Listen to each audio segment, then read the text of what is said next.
What's been the reaction in Israel itself? Let's speak to Israeli journalist Jotam Confino. Jotam, thank you very much for joining us on the show.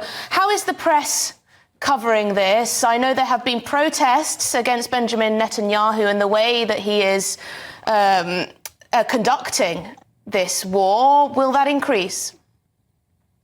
Well, first of all, the protests are more against Netanyahu and his failure, first of all, to take responsibility for preventing October the 7th from happening, and also failing to get the hostages out.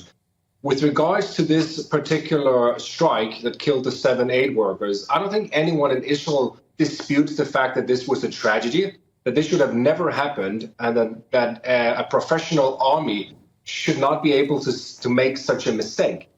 Now, there are some discussions about whether this was just amateurish or if anyone had gone rogue and simply just was trigger happy. There are some in the media that have quoted senior defense officials saying that some of these commanders really just do what they want. Now, of course, this is a media report. It's from one of the left-wing newspapers, Haaretz. But nevertheless, this is an incident that should not have happened. And it's not the first incident in Gaza where the Israeli army has failed to live up to its own rules of engagement. One of the other tragic stories was when they killed 3 unarmed hostages who were not wearing a shirt and waving a white flag.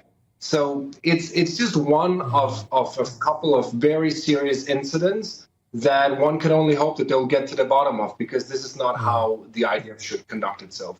And it's just so disappointing and disheartening for people that do see themselves as friends of Israel, who do think that Israel is a beacon of light and democracy in such a troubled part of the world, who recognise that the IDF is one of the most technologically advanced armies in the world. Israel prides itself on its technological advancement, of course, and yet such a basic error.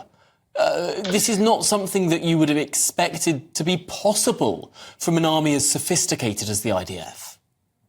Exactly. It's one of the conundrums here in Israel. In fact, in general, Israel is often referred to as the high-tech nation because of its technological advantages. But there are several things in Israel that I can surely tell you are not highly technologically advanced.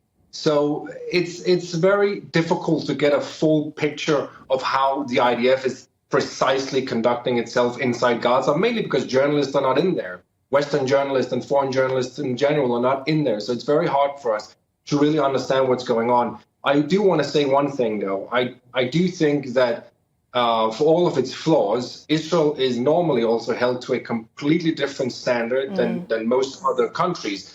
If you look at what's happening inside Gaza now, you have a terrorist organization holding women and children hostage, 180 days. Some of them are being sexually assaulted. Very, very little is being talked about this. But when Israel makes a mistake, the entire world rallies because it's easy to point fingers, and rightly so. But there are so many levels of this war that have been neglected, that haven't been covered properly. Al-Shifa Hospital is one of them, where Hamas and Islamic Jihad was basically, again, using a hospital for military purposes. The WHO, many other organizations have not condemned that. What they're doing is that they're condemning Israel for removing Hamas and Islamic Jihad from the hospital. So in general, it's a very difficult war for Israel to come out of successfully, simply because people are waiting for Israel to slip up. And when they do, they get a hammer in the head. It's a very important point that you make, and there's a lot of truth to that, I'm sure, in the way this war is being covered by some broadcasters and newspapers. But I'm just interested to know, how can Israel gain the confidence of the international community when it comes to this? Because, as you may have seen, for example, prominent politicians in Britain are now discussing whether we should pause arms sales to Israel off the back of it. They're talking about recalling Parliament to discuss this, calls for an immediate ceasefire and so on. Where does this go?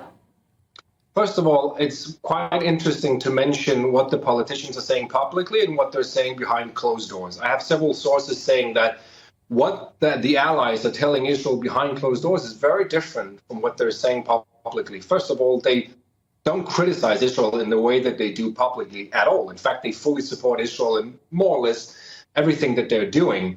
But publicly, Some of the Western leaders are under immense pressure. Look at London. You have hundreds of thousands of people marching every single week, chanting genocide, calling on the government to cut ties with Israel. They can't ignore that. So this is, of course, politics, which is why I don't think at the end of the day that you will see the UK stop sending arms to Israel. But they'll have to be harsh in their rhetoric. They'll have to show the public that they are not okay with this, and as they should, because this incident, like I said, is a tragedy and it should not have happened. So what Israel can do is to get to the bottom of this, explain exactly what happened, and as they did, take responsibility and then try and do everything they can to prevent it from happening again, really.